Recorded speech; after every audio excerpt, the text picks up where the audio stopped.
ನಮಸ್ಕಾರ. Speed plus ನ ವಿಶೇಷ ಕಾರ್ಯಕ್ರಮಕ್ಕೆ ಸ್ವಾಗತ. ನಾನು ಸುಧಾ ಗೌಡ.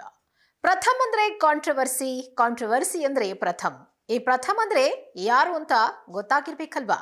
ಅದೇ ರೀ, ಬಿಗ್ ಬಾಸ್ ವಿನ್ನರ್, ಒಳ್ಳೆ ಹುಡುಗ ಅಂತ ತನಗೆ ತಾನೇ ಟೈಟಲ್ ಕೊಟ್ಕೊಂಡು ಕಡಿಮೆ ಸಮಯದಲ್ಲೇ ಕರ್ನಾಟಕದಾದ್ಯಂತ ಫೇಮಸ್ ಆದಂತಹ ವ್ಯಕ್ತಿ ಈತ. ಇಂಥ ಪ್ರಥಮ್ ಈಗಷ್ಟೇ ಸ್ಯಾಂಡಲ್ವುಡ್ ನ ಹೀರೋ ಆಗಿ ಮಿಂಚುತ್ತಿದ್ದಾರೆ. ಅಲ್ಲ, ಮಿಂಚೋಕೆ ರೆಡಿ ಆಗ್ತಾ ಇದ್ದಾರೆ.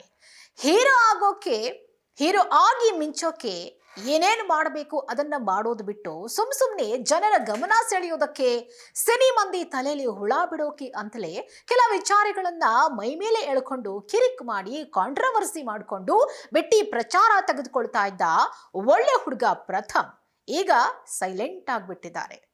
ಇತ್ತೀಚೆಗೆ ಕೆಲ ವಿವಾದಗಳಲ್ಲಿಯೂ ಸಿಲುಕಿಕೊಂಡಿದ್ದ ಪ್ರಥಮ್ ನಟ ದರ್ಶನ್ ಅವರ ವಿಚಾರದಲ್ಲಿ ಆಡಿದ ಮಾತುಗಳು ದೊಡ್ಡ ಸಂಚಲನವನ್ನೇ ಸೃಷ್ಟಿ ಮಾಡಿತ್ತು. ನರಿ ಸಿಂಹವನ್ನ ಕೆಣಕೋ ಹಾಗೆ ದರ್ಶನ್ ವಿಚಾರದಲ್ಲಿ ಆಡಿದ ಮಾತು ಅವರ ಅಭಿಮಾನಿಗಳನ್ನ ಕೆರಳಿಸಿತ್ತು. ಆಗ ದರ್ಶನ್ ಅಭಿಮಾನಿಗಳೋ ಅಥವಾ ಅವರ ಫೇಕ್ ಅಭಿಮಾನಿಗಳೋ ಗೊತ್ತಿಲ್ಲ, ಪ್ರಥಮ್ಗೆ ಡ್ರ್ಯಾಗರ್ ತೋರಿಸಿ ಜೀವ ಬೆದರಿಕೆ ಹಾಕಿದ್ದ ಆರೋಪ ಕೂಡ ಕೇಳಿಬಂದಿತ್ತು. ಈ ಕೇಸ್ಗೆ ಸಂಬಂಧಪಟ್ಟಂತೆ ಆ ಆರೋಪಿಗಳನ್ನ ಅರೆಸ್ಟ್ ಕೂಡ ಮಾಡಲಾಗಿತ್ತು. ಈ ಎಲ್ಲ ಬೆಳವಣಿಗೆಗಳ ನಡುವೆ ಪ್ರಥಮ್ ಸೋಷಿಯಲ್ ಮೀಡಿಯಾ ಪೋಸ್ಟ್ ಹಾಕಿ ಒಂದು ಶಾಕ್ ಕೊಟ್ಟಿದ್ದಾರೆ. ಅದು ಬೇಸತ್ತು. ಆದರೆ ಇದು ನಿಜಕ್ಕೂ ಶಾಕಿಂಗ್ ವಿಚಾರ ಹೌದೋ ಅಲ್ವೋ ಅನ್ನೋದನ್ನ ನೀವೇ ಡಿಸೈಡ್ ಮಾಡಿ. ಆದರೆ ಈ ಪೋಸ್ಟ್ ಪ್ರಥಮ್ ಅವರು ಚಿತ್ರರಂಗಕ್ಕೆ ಗುಡ್ ಬೈ ಹೇಳ್ತಿದ್ದಾರೆ ಅನ್ನುವ ಸುಳಿವನ್ನ ಕೊಡುವಂತಿದೆ. ಬಿಗ್ ಬಾಸ್ ಕನ್ನಡ ಸೀಸನ್ 4ರ ವಿನ್ನರ್ ಆಗಿ ಒಳ್ಳೆ ಹುಡುಗ ಪ್ರಥಮ್ ಒಂದೊಳ್ಳೆ ಹೆಸರು ಮಾಡಿದ್ದಂತೂ ನಿಜ.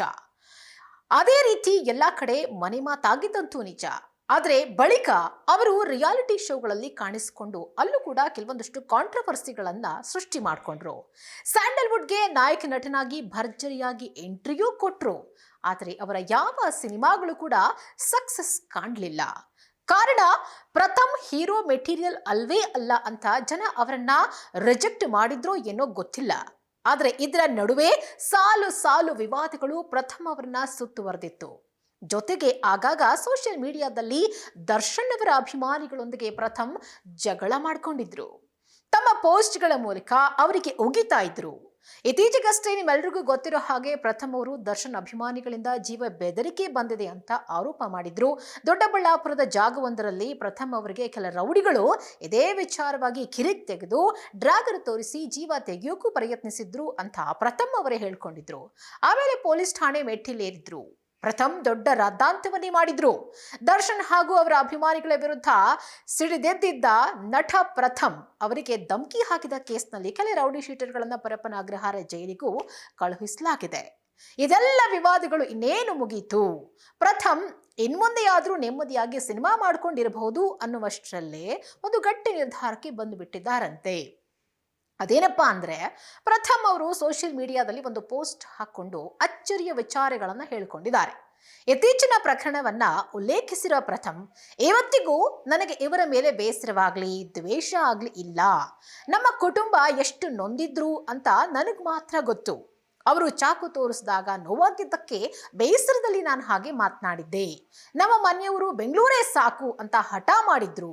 ಸಿನಿಮಾ ರಿಲೀಸ್ ಮುಗಿಸಿ ನೆಮ್ಮದಿಯಾಗಿ ನಾವು ನಮ್ಮ ತೋಟದಲ್ಲಿರ್ತೀನಿ, ದೇವರು ಇವರನ್ನ ಚೆನ್ನಾಗಿಟ್ಟಿರ್ಲಿ ಅಂತ ಬರೆದುಕೊಂಡಿದ್ದಾರೆ. ಹಾಗಾಗಿ ಪ್ರಥಮ್ ಬೆಂಗಳೂರು ಹಾಗೂ ಚಿತ್ರರಂಗ ತೊರೆಯುವ ನಿರ್ಧಾರ ಮಾಡಿದ್ದಾರೆ ಅಂತಲೇ ಹೇಳಲಾಗ್ತಿದೆ. ಏನೇ ಆಗ್ಲಿ, ಸಿನಿರಂಗದಲ್ಲಿ ಬೆಳಿಬೇಕು ಅಂದ್ರೆ ಒಂದು ಗಾಡ್ ಫಾದರ್ ಇರಬೇಕು, ಜೊತೆಗೆ ಒಳ್ಳೆಯ ಕಟ್ಟುಮಸ್ತಾದ ದೇಹ ಇರಬೇಕು, ಜೊತೆಗೆ ಅಷ್ಟೇ ಟ್ಯಾಲೆಂಟು ಇರಬೇಕು. ಇದ್ಯಾವುದೂ ಇಲ್ಲದ ಪ್ರಥಮ್ ಸೈಲೆಂಟ್ ಆಗಿ ತಾನಾಯ್ತು ತನ್ನ ಕೆಲಸವಾಯ್ತು ಅಂತಲಾದ್ರೂ ಸುಮ್ಮನೆ ಇರಬೇಕಾಗಿತ್ತು.